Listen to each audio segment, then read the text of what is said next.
Hello friends, in the previous lectures we have learned about topic function. Now in this lecture we will discuss some examples about functions. But before that a topic was left undiscussed, that is composite function. We will discuss in this lecture. So what is composite function? If fx and gx are functions, then fogx and gofx are known as composite functions. Now the definition of gofx, that is gofx is equals to g of fx. It is valid when range of fx lies in the domain of gx. So the necessary condition for the existence of GOFX is that the range of fx must lie in the domain of gx. If it is not like that, then GOFX will not exist. Now the definition of FOGX, that is FOGX is equals to f of gx. It is valid when range of gx lies in the domain of fx. So if the range of gx doesn't lie in the domain of fx, then what will happen is that fogx will not exist. So the necessary condition for fogx to exist is that range of gx should lie in the domain of fx. Now some properties regarding composite functions is that if GOF exists, then it is not necessary that FOG exists. That is, the existence of FOGX and GOFX are not vice versa. Now GOFOHX is equals to GOFOHX, and also in general FOGX does not equals to GOFX. But by the way, in a case if FOGX is equals to GOFX and these both are equal to X, then F inverse will be equal to G or G inverse will be equal to F. Now the inverse for this, that is FOGX inverse will be G inverse of F inverse X. That is, this inverse comes to inside. We can say in this manner also. Now let's have an example. That is, F is from R to R. We have been given with domain and codomain. That is, both are R. And Fx is 2x plus 1. And G is from R plus to R, that is domain of G is R plus and codomain of G is R, and Gx is x square. We have to find GOFX and FOGX, but before finding this we have to check that they exist or not. For the existence, the simple rule was for the existence of GOFX, we have to check that the range of fx should lie in the domain of G, and fogx that the range of gx should lie in the domain of f. These are the domain and range of respectively f and g. So we see that fogx exists, so it will be 2x square plus 1, but GOFX doesn't exist because the range of GFX doesn't lie in the domain of G. Now moving on to questions related to our topic functions. That is, first one is we have to check whether fx is odd or even when fx is x upon e to the power x minus 1 plus x by 2 plus 1. We have to check for odd or even. So what we will do, we will replace x by minus x. So replacing this we get minus x upon e to the power minus x minus 1 plus minus x by 2 plus 1. Changing e to the power of minus x by 1 by e to the power x and writing minus x upon 1 minus e to the power x upon e to the power x minus x by 2 plus 1. And now adding and subtracting x in this to just manipulate and rewrite the result. So we will subtract x from this.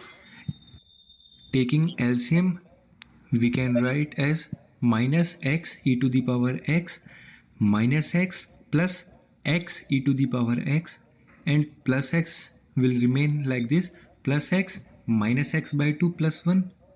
So cancelling out this, we get minus x upon 1 minus e to the power x plus, and solving this we get plus x by 2, and 1 is as it is. Now cancelling this minus with this, that is numerator and denominators, we get x upon e to the power x minus 1 plus x by 2 plus 1, that is our fx. So we get this as even function. Moving on to next question, that is fx is equals to x upon 1 minus 2 to the power x minus x by 2. Here also we will replace x by minus x. So we get minus x upon 1 minus 2 to the power minus x minus of minus x by 2. Changing in denominator, that is minus x upon 1 minus 1 by 2 to the power x plus x by 2. Taking LCM, we get minus x 2 to the power x upon 2 to the power x minus 1 plus x by 2. And now for the manipulation of the result, we add and subtract 1 here, and writing this as a whole, we get x 2 to the power x minus 1 upon 1 minus 2 to the power x plus x upon 1 minus 2 to the power x plus this x by 2 will remain as it is. So we get minus x, this and this is our as it is. So we get x upon 1 minus 2 to the power x and minus x by 2. So this is our original fx. So this function is even. Now question number 2. This will be your practice problem, that is let f from minus 10 to 10 to r, and fx is sin x plus x square by a, and this is greatest integer. So greatest integer of x square by a is odd function. We have given that this fx is odd function, then we have to find exhaustive set of values of a. So what we have to do is, we are given with that fx is odd function. Now we have to find exhaustive set of values of a, which means the complete set of values of a. Now moving on to other question, we have to find fundamental period of sin x by 3 plus cos x by 3. As we know that sin x and cos x both are periodic with period 2 pi, but here it is sin x by 3, so this will be periodic with period 2 pi upon 1 by 3, that is 6 pi, and cos x by 2 will be periodic with 2 pi by 1 by 2, that is 4 pi, and for this whole has to be periodic, the period will be LCM of 6 pi and 4 pi, that is 12 pi. Now other question is sin pi x by root 2 plus cos pi x by root 3. As sin x is periodic with 2 pi, so sin pi x by root 2 will be periodic with 2 pi by root 2, so it is 2 root 2, and cos x is periodic with 2 pi, so cos pi x by root 3 will be periodic with 2 pi by root 3, that is 2 root 3. But LCM of 2 root 2 and 2 root 3 doesn't exist, as these both are different irrational, so this fx is not periodic. This question will be your practice problem, that is, let fx is equals to sine under root of greatest integer a x. If fx is periodic with period pi, we have to find interval of a. Now we have to find whether these functions are 1 1 or many 1. Fx is x minus sin x. So either we can proceed by the method which we have learned in video, or other method is, if fx is strictly increasing or decreasing in domain, then f is 1 1, otherwise many 1. So for checking strictly increasing or decreasing, we check by differentiation, that is f dash x is equals to 1 minus cos x. As f dash x will always be greater than equal to 0, so f is strictly increasing, so our f will be 1 1. Other is x minus 2 sin x. Its differentiation will be 1 minus 2 cos x. It doesn't always increase, it has a range of minus 1 to 3, so this will be many 1. Now let fx is equals to ax plus cos x is 1 1. Then find the range of a. We have been given that fx is 1 1. We have to find range of a. Okay, this will be your practice problem. Now moving on to this question, assuming onto function find inverse of fx.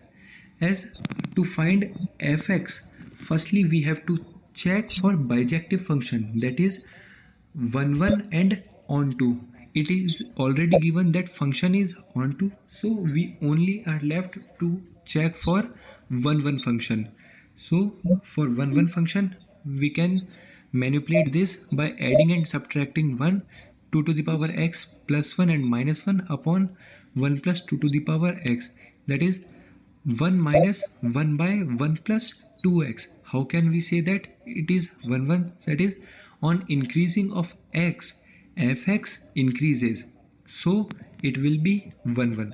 Now it is proved that it is 1 1 and already given that it is onto, so our function fx is bijective, so f inverse will exist. Now we have to find f inverse, that is, we have to replace fx by y and solve for x in terms of y. So y is equals to 2 to the power x upon 1 plus 2 to the power x, that is y plus y2 to the power x is equals to 2 to the power x. Now solving this, we get 2 to the power x is equals to y upon 1 minus y. Taking log on both sides, we get x as log base 2 y upon 1 minus y. Now we have done with x in terms of y. Now we can replace x by f inverse x and y with x to get our f inverse, that is f inverse is equals to log base 2 x upon 1 minus x. And this will be your practice problem. We have to find inverse of fx is equals to ln x plus under root of x square plus 1. Thank you. I hope you like all these video and my lectures you in better understanding. Thank you and all the best.